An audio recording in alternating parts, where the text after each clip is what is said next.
बिस्मिल्लाहिर्रहमानिर्रहीम। अस्सलाम वालेकुम स्टूडेंट्स।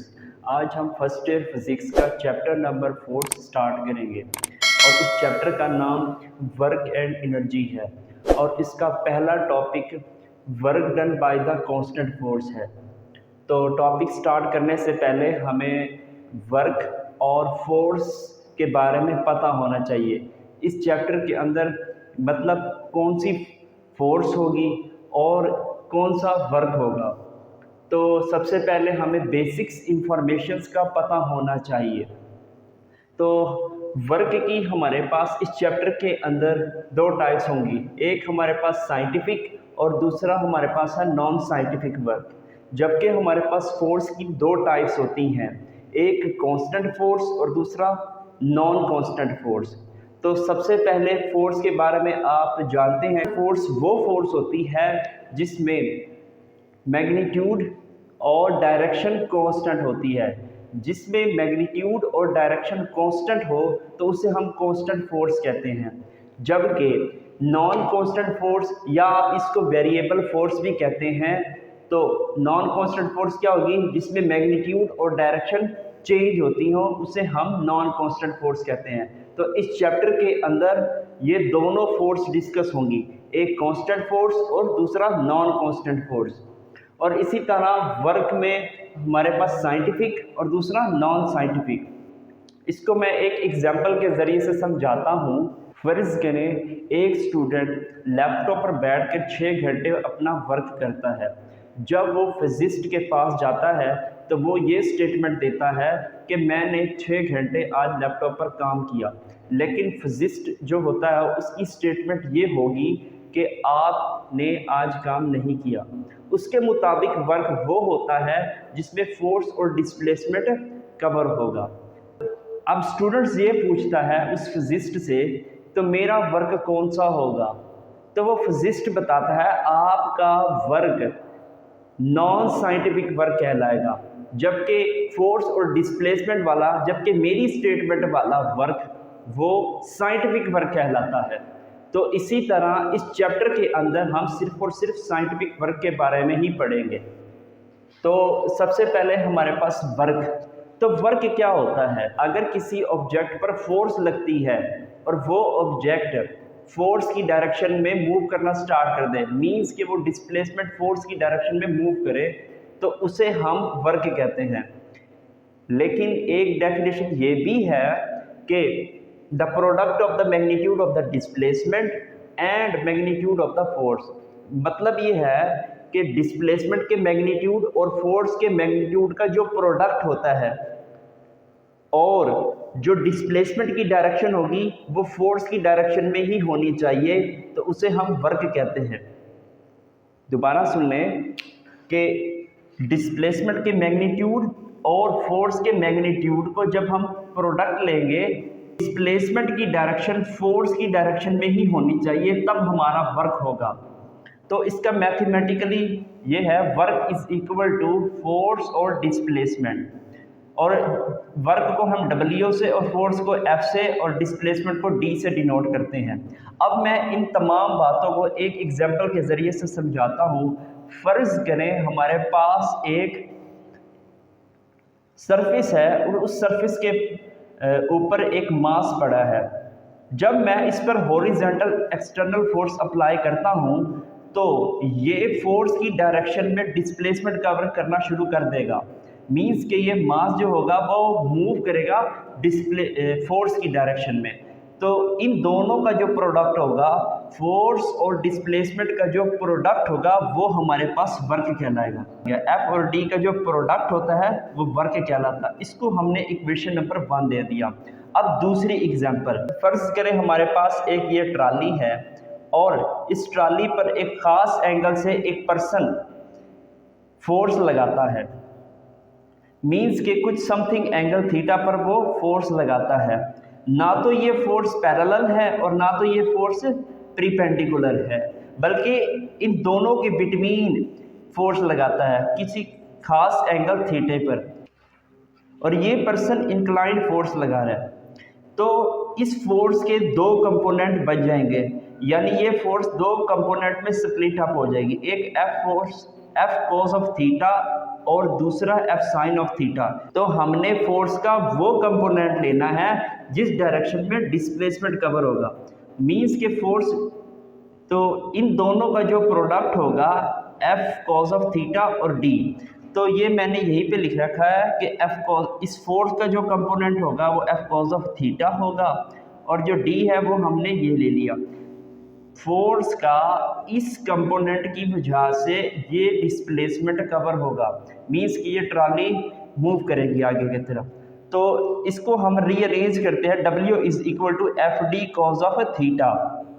अब आप क्लास 11th के अंदर चैप्टर नंबर 2 में पढ़कर आए हैं कि A B cos of theta जो होता है, A B cos of theta वो ए और बी वेक्टर का डॉट प्रोडक्ट के बराबर होता है।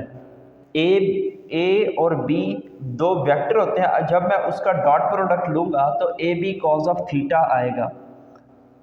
अब ये वाला जो सारी टर्म है ये इसके इक्वल होगी, तो इसको हम एफ डी को हम ऐसे एफ डॉट डी, ठीक है, इसको देखते हुए ए वेक्टर और बी वेक्टर, तो इसी तरह यहाँ फोर्स का वेक्टर आ जाएगा और डिस्प्लेसमेंट का वेक्टर आ जाएगा।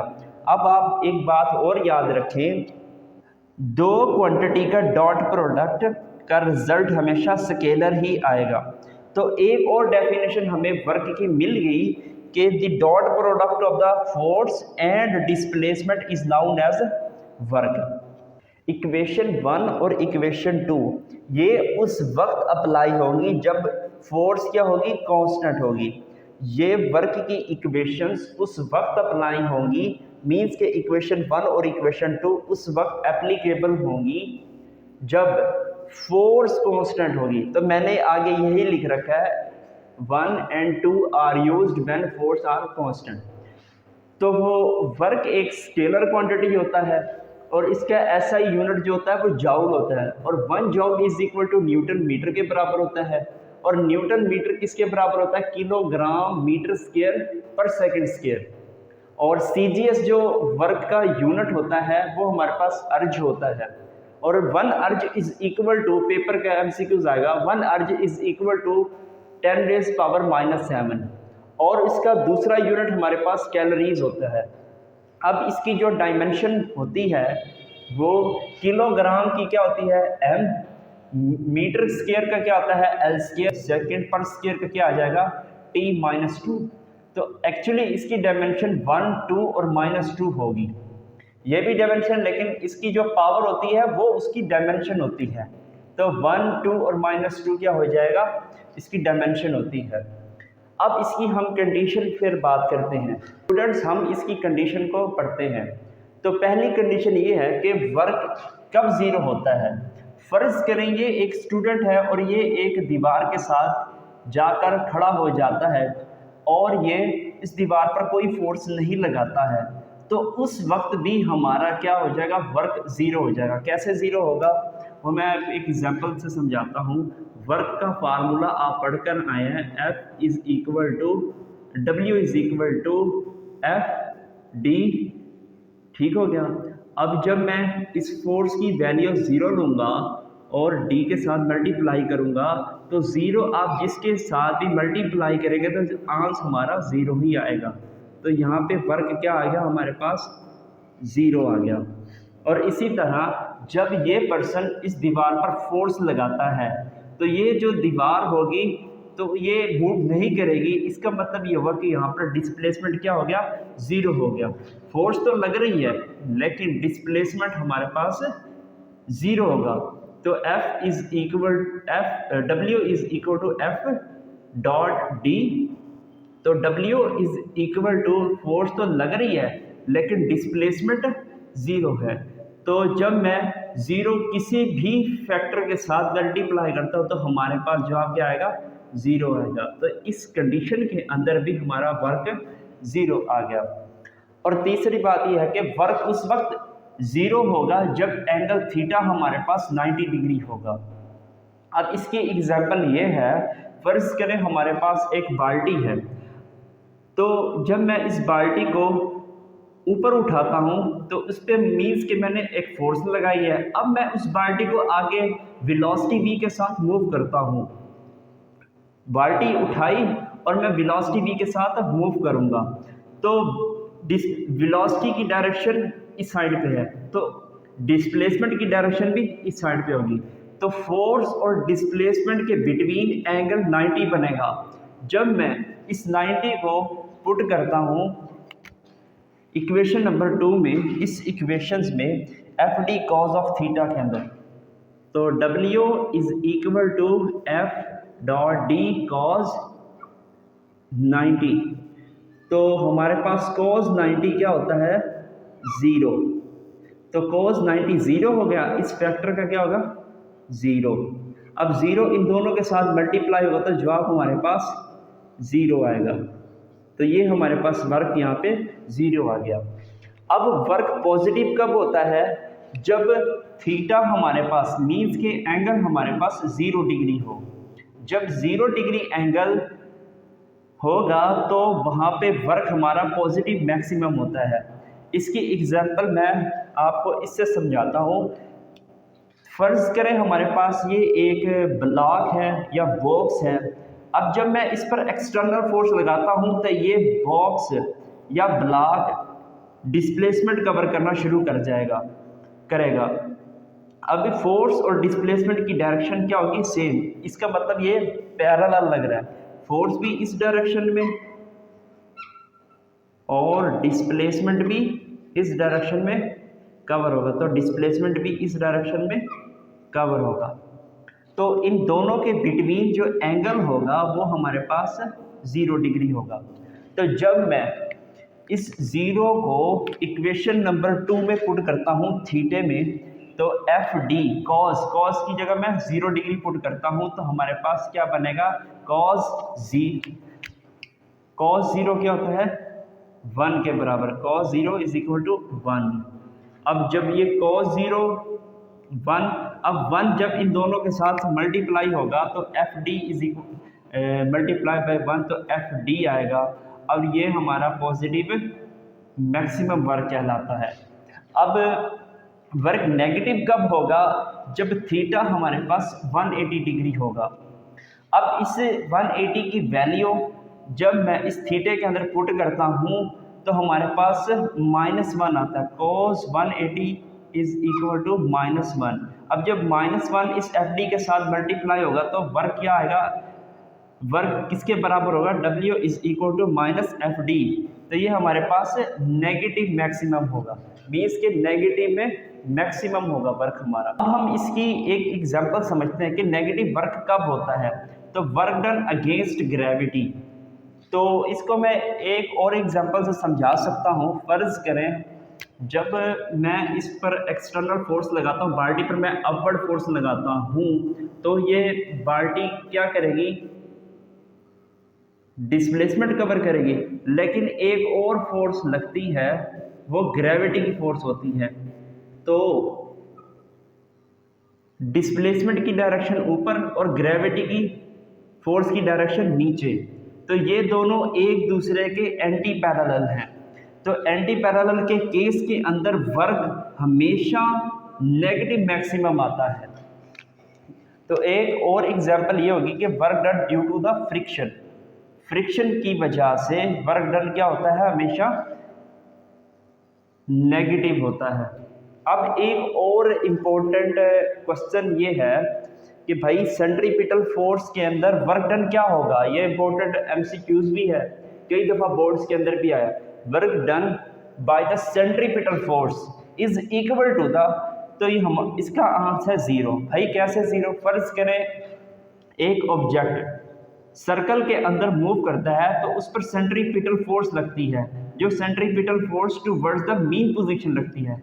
लेकिन वो उस ऑब्जेक्ट की जो वेलोसिटी होती है, जो वेलोसिटी की डायरेक्शन होगी, वो टेंजेंट टू द सर्कल होगी, टेंजेंट टू द सर्कल लगेगी। तो जिस डायरेक्शन में वेलोसिटी होगी उसी डायरेक्शन में डिस्प्लेसमेंट की डायरेक्शन होती है। तो इसी तरह फोर्स और डिस्प्लेसमेंट के दरमियान एंगल 90 का बनेगा। अब जब मैं इस 90 की वैल्यूज़ को इक्वेशंस नंबर 2 में पुट करता हूँ, इसके थीटे में पुट करता हूँ, तो cos 90, तो cos 90 इज इक्वल टू 0, तो cos 90 इज इक्वल टू 0। जब ये 0 इस एफ डी के साथ मल्टीप्लाई कर होता है तो W इज इक्वल टू हमारे पास 0 आ जाएगा। तो इन तमाम बातों का खुलासा हम इस से भी समझ सकते हैं, 0 और 90 के दरमियान में हमारा वर्क पॉजिटिव मैक्सिमम होता है, और इसी तरह 90 और 180 के बिटवीन में हमारा वर्क नेगेटिव में होता है, नेगेटिव में मैक्सिमम होता है। और एक्यूरेट अगर 90 हुआ तो यहाँ पे हमारे पास वर्क हो जाएगा 0। अब हम ग्राफिकल रिप्रेजेंटेशन ऑफ वर्क पढ़ते हैं। फर्स्ट करें, हमारे पास एक कोऑर्डिनेट सिस्टम है, एक्स एक्सिस और वाई एक्सिस है उसमें। तो ये एक्स एक्सिस हो गया,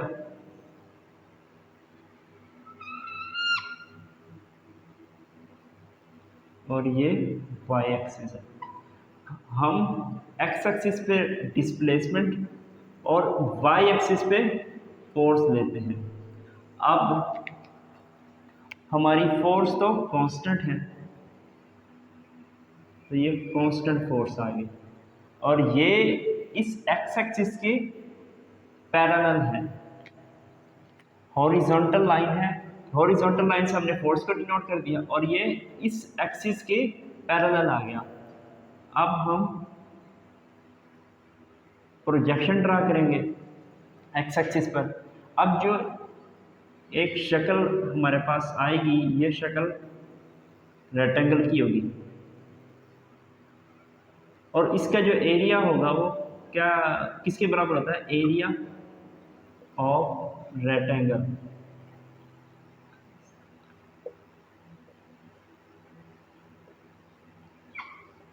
एरिया ऑफ रेक्टेंगल का फार्मूला, तो ये एरिया हमें किस चीज की इंफॉर्मेशन देगा,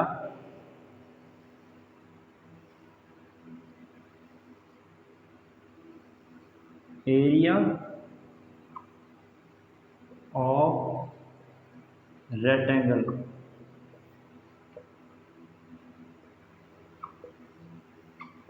बराबर होता है लेंथ डॉट विड्थ। अब एरिया ऑफ रेक्टेंगुलर को हम ए से डिनोट करते हैं, और लेंथ एल आ गई, और width.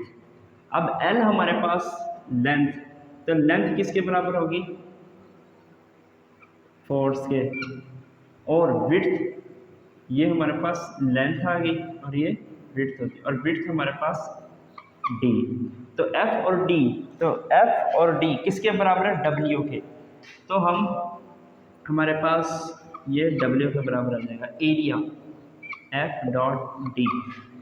It means A is equal to W. Area under the force and displacements gives the information about the work. तो हमें वर्क की इंफॉर्मेशन देता है एफ डी ग्राफ। तो आप लिख देंगे the area of force and displacements gives the information about the work. Area of force and displacement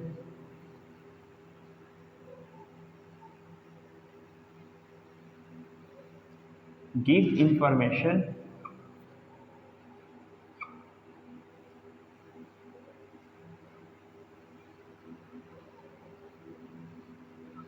about force, about work.